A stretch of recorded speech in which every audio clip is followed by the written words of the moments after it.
Hello दोस्तों, मेरा नाम है निर्जन और आज हम लोग जानेंगे सबकी प्यारी, सबकी दुलारी, सबकी राहत, सबकी चाहत चिज़ुरू मिज़ुहारा के बारे में, या फिर मैं कहूँ चिज़ुरू इचिनोसे के बारे में, उसके लाइफ के बारे में, शुरू से लेके एंड तक फुल डिटेल में। तो बिना देर किए चलिए हमारी आज की कहानी को शुरू करते हैं।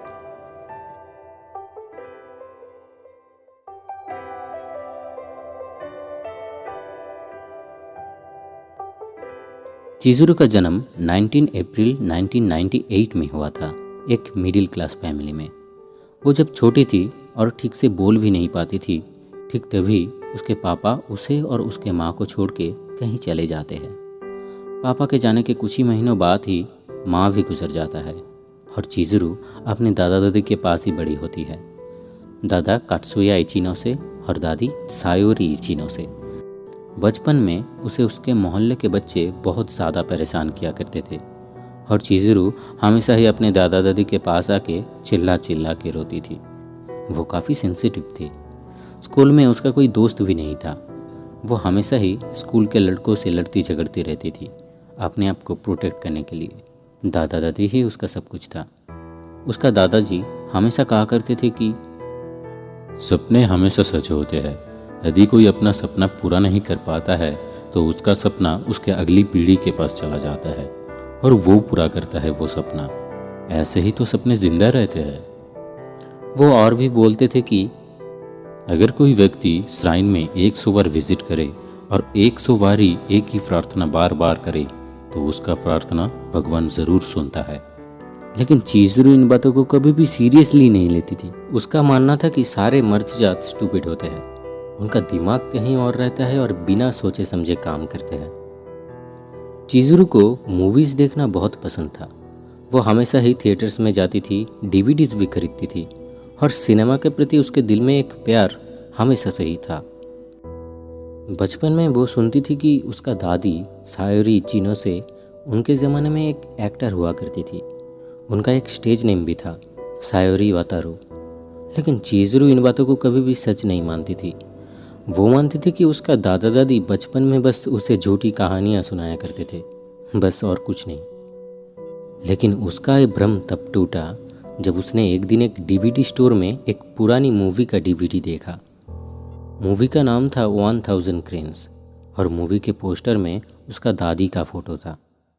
वो डीवीडी वो घर लाती है और अपने दादी को दिखाती है और दोनों मिलके अपने घर के टीवी में वो मूवी चला के देखने लगती है और चिज़ुरू बस देखती ही रहती है। उसे यकीन ही नहीं हो रहा था कि टीवी पर जो लड़की एक्टिंग कर रही है वो उसकी दादी है।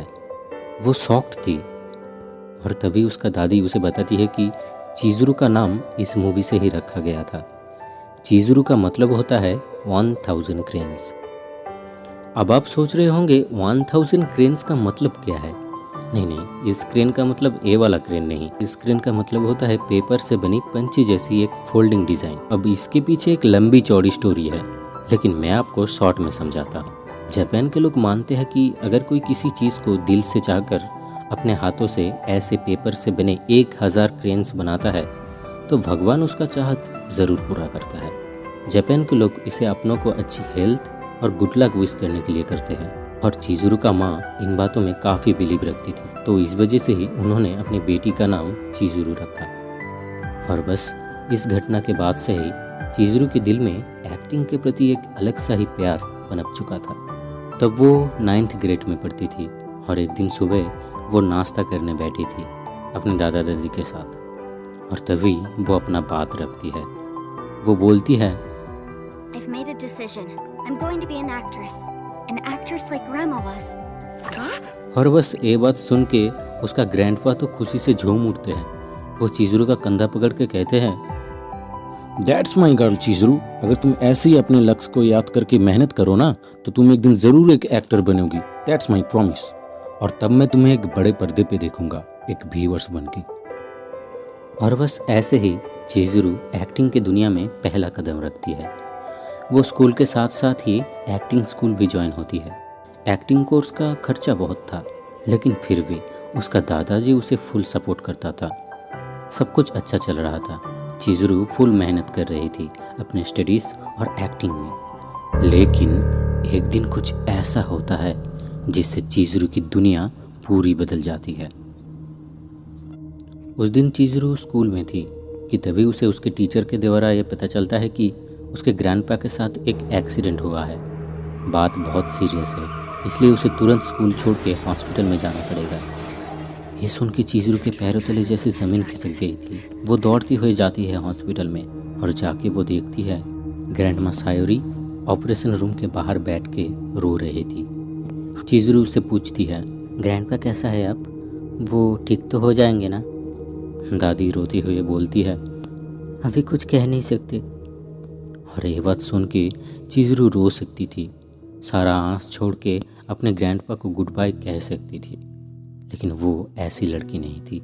वो तुरंत अपना स्कूल का बैग छोड़ के दौड़ती हुई जाती है श्राइन में। दादाजी की वो वाली बात वो याद करती है।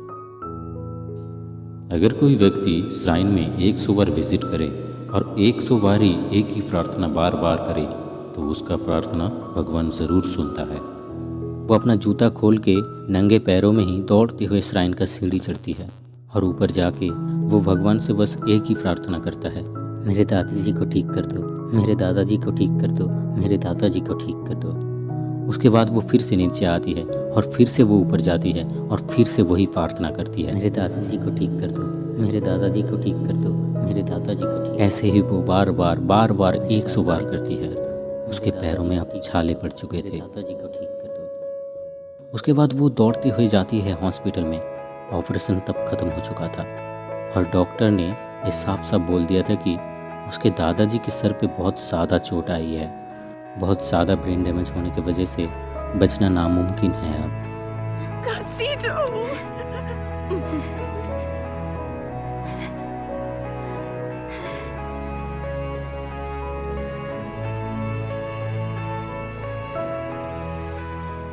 वो रो रो के कहने लगती है, दादाजी आपने कहा था कि अगर कोई श्राइन में 100 बार विजिट करके प्रार्थना करता है तो उसका प्रार्थना ज़रूर पूरा होता है। आपने कहा था दादाजी कि आप मेरी मूवी ज़रूर देखेंगे व्यूअर्स बन के। आपने कहा था, आपने प्रॉमिस किया था। चिज़रू की ये सब बातें सुन के उसका दादाजी थोड़ा सा रिस्पॉन्स करती है और धीरे से बोलता है, आई प्रॉमिस चिज़रू, तो तुम्हारा सपना ज़रूर पूरा होगा। मैं हमेशा देखूंगी तुम्हें। और बस ये कह के वो अपना दम तोड़ देता है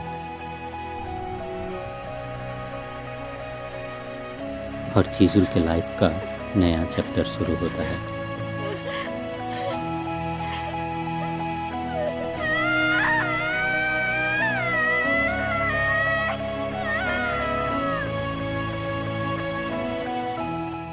वैसे क्या आप लोग जानते हो, इस बार क्रंची रोल पे रेंटल गर्लफ्रेंड का सीजन 3 हिंदी डब में आने वाला है। मैं तो बहुत ही एक्साइटेड हूँ चिज़रू का आवाज़ हिंदी में सुनने के लिए। क्या आप भी हो?